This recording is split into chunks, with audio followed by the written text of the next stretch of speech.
राष्ट्रीय प्रस्तावना के स्थानीय संपादक दिनेश गर्ग जी ने अक्षय तृतीया पर देशवासियों को किया संबोधित। नमस्कार, आप देख रहे हैं राष्ट्रीय प्रस्तावना और मैं हूं आपके साथ संजीव श्रीवास्तव। जैसा कि आपको पता है कि लखनऊ का लोकप्रिय समाचार पत्र राष्ट्रीय प्रस्तावना आपको यूट्यूब डिजिटल चैनल के रूप में भी सेवाएं दे रहा है। सोशल मीडिया पे भी आपको देश के प्रति होने वाली चीज़ों से अवगत कराता है। आज हमारे साथ स्टूडियो में हमारे नए स्थानीय संपादक श्री दिनेश गर्ग जी आए हैं। अक्षय तृतीया के अवसर पर आप सभी लोगों को शुभकामनाएं देते हुए मैं आपको अपने स्थानीय संपादक श्री दिनेश कुमार जी से रूबरू कराना चाहता हूं। गर्ग साहब, राष्ट्रीय प्रस्तावना चैनल और अखबार में आपका बहुत बहुत स्वागत है। बताइए दर्शकों को राष्ट्रीय प्रस्तावना में आपकी क्या भूमिका है।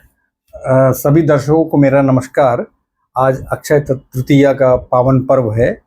इस अवसर पर मुझे एक नई भूमिका को प्रारंभ करने का अवसर मिला है। मैं उसके लिए संजीव श्रीवास्तव और हरिनाथ सिंह दोनों को बधाई दे रहा हूं। दोनों हमारे राष्ट्रीय प्रस्तावना अखबार के मैनेजिंग डायरेक्टर हैं और दोनों मैनेजिंग डायरेक्टर्स को मैं इसके लिए बधाई दे रहा हूं कि उन्होंने मेरे ऊपर अपना विश्वास व्यक्त किया है। राष्ट्रीय प्रस्तावना अखबार काफ़ी पुराना हो चुका है और प्रचलित है लोगों के बीच में। विभिन्न उठापटक के बीच, आर्थिक उठापटक और सामाजिक उठापटक के बीच ये लगातार संचालित है।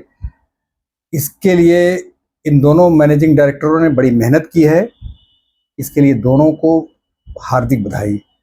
और मैं दर्शकों को भी बधाई देना चाह रहा हूं कि उन्होंने अपना विश्वास इस अखबार के साथ, इसके प्रकाशकों के साथ बनाए रखा है और आपके विश्वास की बदौलत संजीव श्रीवास्तव जी ने इसको आगे बढ़ाया है।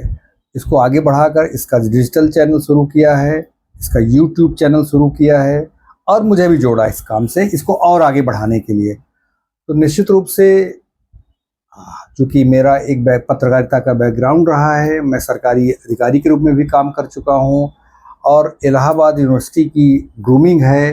तो इन तीनों अनुभवों के बलबूते मैं कह सकता हूँ कि यथायोग्य राष्ट्रीय प्रस्तावना के दर्शकों, पाठकों की मैं सेवा कर सकूँगा।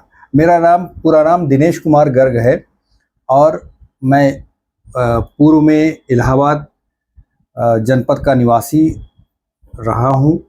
मैं मूल रूप से, मेरा गांव वहीं पे है। इलाहाबाद जनपद के मंझनपुर तहसील का मैं रहने वाला हूँ, लेकिन अब वह मंझनपुर तहसील इलाहाबाद जनपद से अलग होकर के, इलाहाबाद अब प्रयागराज हो गया है, तो प्रयागराज जनपद से अलग होकर के वो कौशाम्बी जनपद के रूप में स्थापित कर दिया गया था पूर्व मुख्यमंत्री मायावती जी के द्वारा। और वो अब कौशाम्बी जनपद पूरी तरह स्थापित हो चुका है, तो मैं कौशाम्बी जनपद का हूँ। तो जब मैंने इंटरमीडिएट भरवारी से किया, उसके बाद मेरे पिताजी ने मुझको इलाहाबाद यूनिवर्सिटी पढ़ने भेजा, जबकि मेरा मन इलाहाबाद यूनिवर्सिटी जाने का हो नहीं रहा था। मैं वहीं भरवारी में ही एक डिग्री कॉलेज था, BS Mehta degree science and arts college, मैं वहाँ पढ़ना चाह रहा था। मुझे इलाहाबाद यूनिवर्सिटी से घबराहट हो रही थी, लेकिन मेरे सौभाग्य से मेरे पिताजी ने मुझको इलाहाबाद यूनिवर्सिटी में भेज ही दिया और मेरे बड़े भाई साहब ने मेरे जो सब्जेक्ट चुने उसमें एक सब्जेक्ट संस्कृत रखा, एक अंग्रेजी रखा और एक एंशिएंट हिस्ट्री रखा। मुझे नहीं मालूम था ये 3 सब्जेक्ट मेरे भविष्य की रूपरेखा की रचना करेंगे। मैं बहुत बेलौस था। पढ़ने का मेरा मतलब हायर स्टडीज़ करने का मेरा उद्देश्य क्या है मुझे पता नहीं था। मुझे सिर्फ था कि मुझे 14 पास करना है। 12 पास कर चुका था, इंटरमीडिएट माने 12 कक्षा तक पास कर चुका था। अब मुझे ग्रेजुएशन करना था। ग्रेजुएशन माने 14 पास करना। हमारे देहात में उसको 14 पास करना। कई तक पढ़े हो? 14 तक पढ़े हैं। तो ये गौरव हासिल करना था। तो साथियों, मैंने 14 तक की पढ़ाई कर ली। BA पास करके मैं अपने गाँव गया। मैं 2nd क्लास पास हुआ। पढ़ने में मन नहीं लगता था, पढ़ने में जोर नहीं लगाता था, बस एग्ज़ाम दे आता था और पास हो जाता था। तो मैं पहुंच गया। मेरे बाबा ने कहा क्यों आए हो? मैंने कहा मैं 14 पास कर लिया हूं। तो कहा जा 16 पास करके आ, चलो अभी वापस लौटो। वापस लौट के आया।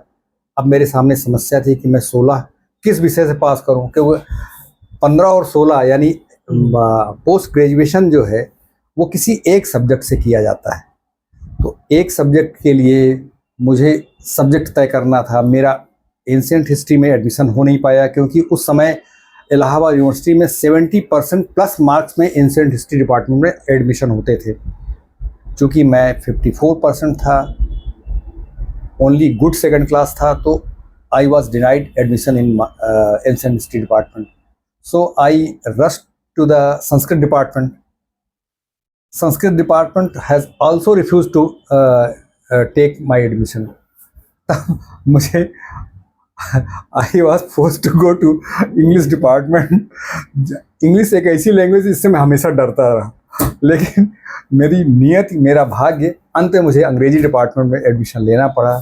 And fortunately I did my post graduation from English department with English.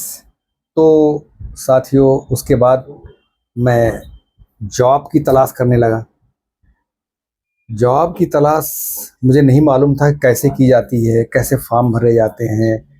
एक दो लोगों ने मुझे कहा पीसीएस का एग्ज़ाम दो, तो मैं नहीं समझता था पीसीएस क्या होता है. Nobody never told me what PCS means. क्या करना है, भर दिया. बाई चांस 82 में पहला अटेम्प्ट किया और ऑलमोस्ट क्लियर कर लिया था पीसीएस का. लेकिन मेरा दुर्भाग्य था कि मेरा अंग्रेजी का, जनरल इंग्लिश का पेपर बहुत अच्छा हुआ तो था, लेकिन उसकी कापियां गायब हो गई थी और उसमें मुझे कमीशन ने 0 अलॉट किया था. इस कारण से मुझे क्वालिफाई नहीं कराया गया. मैंने रिप्रेजेंटेशन दिया तो मेरी सुनवाई नहीं हुई. बाद में मुझे वकीलों ने बताया कि तुम अगर इलाहाबाद हाई कोर्ट गए होते तो तुम्हारा सिलेक्शन तय था, क्योंकि तुम्हारे कट ऑफ मार्क्स जो है क्वालिफाइड एसडीएम के बराबर थे. जो टॉप मोस्ट क्वालिफाइड एसडीएम था उसके बराबर थे. फिर वैसा परफॉर्मेंस दोबारा नहीं हो पाया. उस साल बहुत अच्छा परफॉर्मेंस था मेरा, और वो रिपीट नहीं कर पाया क्योंकि मैं फिर जर्नलिज्म करने लगा था और मेरा ध्यान भी बढ़ गया था पढ़ाई से. फिर मैं जर्नलिज्म डिप्लोमा किया. फिर अमृत प्रभात अखबार में सब एडिटर हो गया. फिर वहाँ से माया में चला गया, वहाँ सब एडिटर हुआ. फिर लखनऊ अमृत प्रभात में चला आया. फिर वहाँ अमृत प्रभात बंद हो गया तो मैं कमीशन से गवर्नमेंट कॉलेज में इंग्लिश लेक्चरर हो गया. 3 साल वहाँ पहाड़ में मैंने अंग्रेजी पढ़ाई. और उसके बाद मेरा यूपी पब्लिक सर्विस कमीशन से सूचना अधिकारी पद पे नियुक्ति हो गई और मैं लखनऊ आ गया. और आते ही मुझे माननीय मुख्यमंत्री जी के यहाँ पोस्ट कर दिया. लोगों ने बदमाशी के, ये मुख्यमंत्री के यहाँ जाएगा, नौसिखुआ है और कहीं ना कहीं मार खा जाएगा, सर्विस गड़बड़ा आ जाएगी इसकी. लेकिन हनुमान जी की कृपा रही, सारे दुर्ग भेदता चला गया और बहुत शानदार सर्विस रही. एक से एक वीआईपी से, एक से एक मुख्यमंत्रियों के साथ काम किया. माननीय मुख्यमंत्री मुलायम सिंह यादव जी, माननीय मुख्यमंत्री कल्याण सिंह जी, माननीय मुख्यमंत्री मायावती जी, माननीय मुख्यमंत्री राजनाथ सिंह जी, माननीय मुख्यमंत्री गुप्ता जी, माननीय मुख्यमंत्री मुलायम सिंह जी पुनः, फिर माननीय मुख्यमंत्री मायावती जी, फिर माननीय मुख्यमंत्री अखिलेश यादव जी, सबके साथ काम करता रहा मैं. और इस बीच मेरा प्रमोशन हुआ. उनका इलेक्ट्रॉनिक मीडिया देखा, उनके बहुत सारे आयाम मैंने देखे, उनके प्रकाशन के कार्य देखे. और इस तरह से करते करते, शानदार सर्विस करते करते मैं 2019 अक्टूबर में रिटायर हो गया. फिर उसके बाद मैं फिर से पत्रकारिता में आ गया. और करते करते अमृत विचार से होते होते मैं अमृत सवेरा, और अमृत सवेरा से होते हुए आज राष्ट्रीय प्रस्तावना में मुझे हरिनाथ और संजीव खींच ले आए और मैं आप लोगों के सामने हूँ. धन्यवाद. आपने देखा कि राष्ट्रीय प्रस्तावना के स्थानीय संपादक के रूप में गर्ग जी की जो सेवाएं शुरू हुई हैं, कितना बड़ा अनुभव और कितनी स्पष्ट बाध्यता के साथ अपनी चीज़ों को प्रस्तुत करना एक सच्चे पत्रकार की जो पहचान होती है कि मैं किस क्लास में, किस डिवीज़न में था, ये आमतौर पर लोग छुपा ले जाते हैं. खासकर पत्रकारिता में जो हमारे आजकल जो भौतिक स्वरूप आ गया है, उससे इतर हमारे गर्ग साहब राष्ट्रीय प्रस्तावना के दर्शकों के लिए कुछ आप एक लाइन में संदेश. चूँकि जिम्मेदारी बड़ी है तो अखबार में आजकल प्रोफेशनलिज्म के नाम पर कॉमर्शलाइजेशन हो गया है. तो निश्चित रूप से कि अखबार को कॉमर्स की भी ज़रूरत है. अखबार को की बिक्री होना और उसमें एडवर्टीजमेंट आना एक आवश्यक अंग है. लेकिन दर्शकों के प्रति हमारी जिम्मेदारी, पाठकों के प्रति हमारी जिम्मेदारी बड़ी है. उनको निष्पक्षता से तथ्यपरक सूचनाएं समय से मिलती रहे, ये एक बहुत बड़ी जिम्मेदारी है. और मेरा जोर आप सबको समय से निष्पक्ष, तथ्यपरक, स्पष्ट और प्रामाणिक सूचना देने का रहेगा। धन्यवाद। तो ये थे स्थानीय संपादक जी गर्ग साहब, बहुत बहुत बधाई। आप सभी को अक्षय तृतीया की बहुत बहुत शुभकामनाएं।